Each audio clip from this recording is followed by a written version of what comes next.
Hola, soy África y voy a hablar sobre las variedades diastráticas y diafásicas.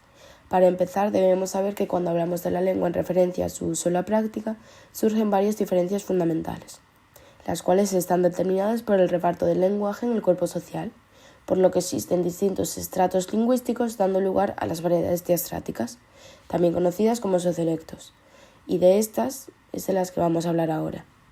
Los principales factores que motivan diferencias sociológicas en el lenguaje son la edad, el sexo, el entorno, el nivel sociocultural y la colectividad social. Dejando a un lado el lenguaje infantil, porque el hablante está en proceso de aprendizaje de la lengua, las diferencias marcadas por la edad suelen darse entre las generaciones mayores y las jóvenes. Esto afecta al léxico empleado, la aceptación de la norma y la actitud ante las innovaciones. El sexo provoca la diferencia entre hablas masculinas y femeninas, estableciéndose un mayor o menor dominio de la lengua dependiendo de quién necesita usarlo más frecuentemente.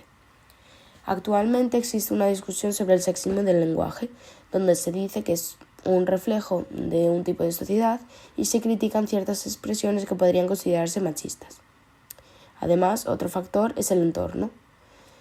A pesar de que antes había una diferencia entre el habla de procedencia rural o urbana del hablante, actualmente es difícil de detectarla debido a la extensión de la educación, la difusión que los medios de comunicación hacen de la norma urbana, la mayor facilidad y rapidez de desplazamiento, etc. Y además también podría justificarse ya que las distancias entre el campo y la ciudad se han reducido drásticamente y con ello también la separación entre un habla u otra. El nivel sociocultural es el factor más importante.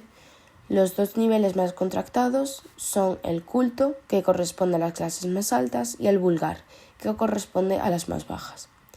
Estas diferencias no establecen para nada quiénes son más inteligentes, sino que es la educación la que tiene que ver con el desarrollo de la lengua, y la valoración de esta depende del estrato social. En cuanto a la colectividad social, hay otro tipo de variedades que son las jergas y argots que usan determinadas colectividades con la intención de reforzar la unidad del grupo o impedir la comprensión de los que no pertenecen a él.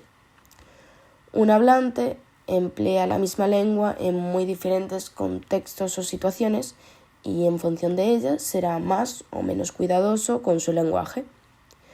La diversidad de estas situaciones obliga al hablante a adaptarse a ellas con una modalidad expresiva, y a esto se le llama registro idiomático. Las distintas variedades de registro son las variedades diafásicas.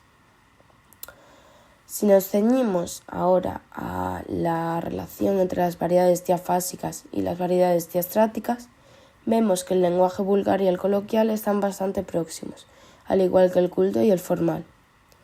El registro de habla coloquial es aquel que se utiliza en situaciones familiares o amistosas.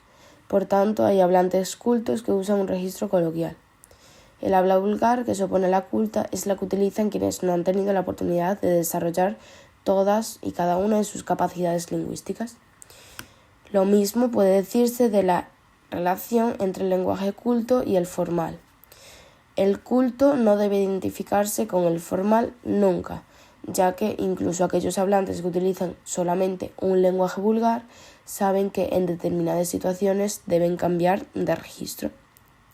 A pesar de todo esto, estos lenguajes poseen muchas características comunes, aunque difíciles de delimitar con precisión.